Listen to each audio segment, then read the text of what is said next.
Well, hello again, fellow Earthlings. My name is Rogan, and you're watching The Mysterious Stoner in a Bowler. Last week we talked about my sister running away from home, which is a pretty serious subject. So I thought I would try and lighten the mood a bit by switching things up and talking about something else that is kind of serious, but of a completely different nature.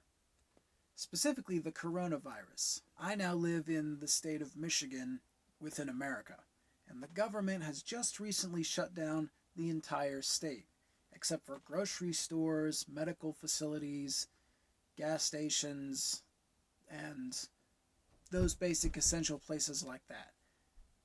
Pretty much everyone else has to stay home. You can't leave unless you're going to get essentials. Otherwise, you risk getting fined by the police. So that's made things interesting, nerve-wracking, and boring all at once. And not to make light of a bad situation, but I am quite amused by these people who are stockpiling toilet paper. You see, I've been through some things regarding toilet paper when it comes to being on the road, being in a foreign country that doesn't have a lot of toilet paper, or normal bathrooms for that matter. And let me tell you, if you sit on a porcelain seat and get to use toilet paper in your country on a regular basis, normal, regular toilet paper on a roll, you are more blessed and spoiled than you know, just because of those two things right there. Let me tell you what I got to experience a few times in my adventures. First, let's talk about toilet paper. If you don't know what toilet paper is, then you probably don't know what I'm saying or know what the device is that you are currently using to even see me right now. That is how widespread toilet paper is. Probably even, it might even be further widespread than that. But toilet paper is a wondrous thing. The country I was in, it was not the poorest of countries. It's still not the poorest of countries. It's somewhere up there. It's not as refined as England or, well, the UK, America, Canada. I wouldn't put it quite up there, but it's pretty close. It likes to compete. It likes to think it's up there. My home country has toilet paper. I knew what toilet paper was from practically day one.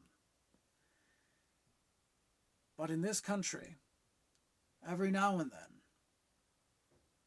if you went to a public bathroom, I'm not talking about a restaurant, unless it was a lower class type of restaurant. It could even be a police station. Who knows where you might go. But any bathroom you come across in this country we were missionaries in, if there was no toilet paper, there was typically something else. Book pages, if not the entire book itself. Sometimes it would be the entire book and it would just be ripped up with a few chunks missing from people having gone through it. People using pages off of books to wipe their asses. And every now and then I did come across a Bible printed in the foreign language that was in a bathroom, its pages being used to take care of business. Did I ever wipe my ass with a page of the Bible? Guess. But like I said, it was mostly the more beaten down places that had the books for toilet paper. Although we did visit a lot of beaten down places.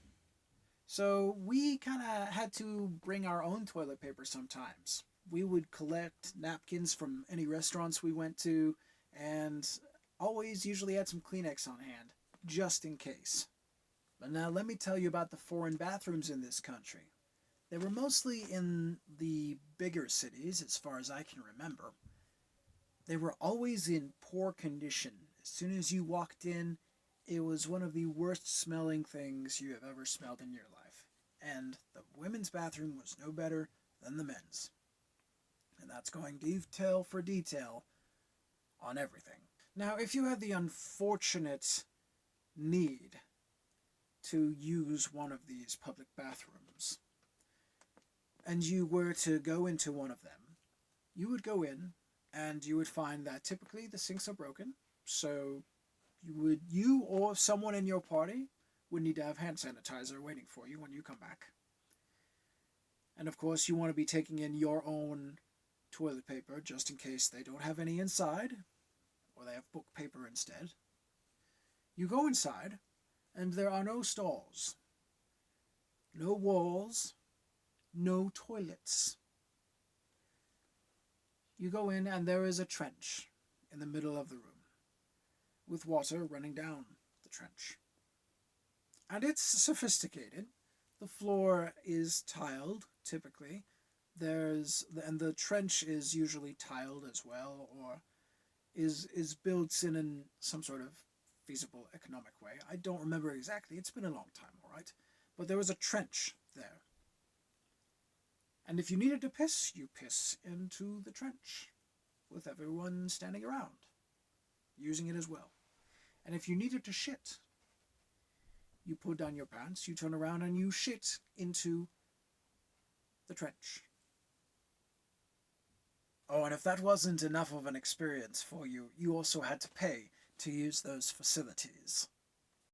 Obviously, after experiencing this, we did our very best to never have to take a dump anywhere aside from home or wherever it was we were going to.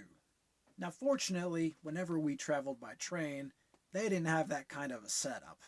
Now, their trains, usually when you walk in, they're not nearly as smelly, but they're usually kind of cold. You have like a roll of newspaper stuck somewhere for your toilet paper, and you've got a metal toilet to sit down on, and when you flush, you hold down the flush lever and you can see straight down to the tracks below. And that's where the shit and piss would go. I don't know if that's how modern trains work. I haven't been in a modern train in a long time. But I'm fairly certain that's not the sanitary way of doing things. I don't know. But that is how they did it over there. So I've gone from dealing with that as a child in a different country to now living in a country where toilet paper is everywhere. So much so that there are competitive companies of toilet paper. And people are right now going crazy because they are worried they won't have enough toilet paper to wipe their ass over diarrhea. Because this diarrhea is somehow magically different than any other diarrhea they have ever had before. Even though that's only one symptom, and not everyone even gets that one symptom. So people are just panicking basically for no reason. They've been misinformed. And would someone please tell them to stop panicking? Because they are acting like chickens with their heads cut off. There's plenty of toilet paper to go around for everyone. I have never seen people panic for toilet paper before, but this is just straight up amusing. Because everyone's going to be fine. Except for the people who don't get any toilet paper because the toilet paper hogs took it all. Shame on you fuckers, if you're seeing this. But toilet paper is going to keep on coming in, regardless of how fast you empty the shelves. There is nothing to worry about. Toilet paper will always be there. Toilet paper will always be in the public bathrooms of wherever you go until the end of the world actually shows up. This is not the end of the world. The toilet paper factories are not down. The trucks are still coming, bringing in supplies. Everyone get toilet paper. It's the coronavirus. You'll get diarrhea if you don't have your toilet paper. People can be really fucking stupid, can't they? So, if you're in quarantine, tell me in the comments, what are you doing to stave off the boredom? Or if you're not in quarantine, what would you do if you were in quarantine? What would you do to entertain yourself? Or would you break quarantine and try to do something fucking crazy? I'm just working out, working on projects, doing some art here and there, playing some video games, doing some relaxing, trying to stretch out my weed. You know, trying to take it easy, not panic, all that crap.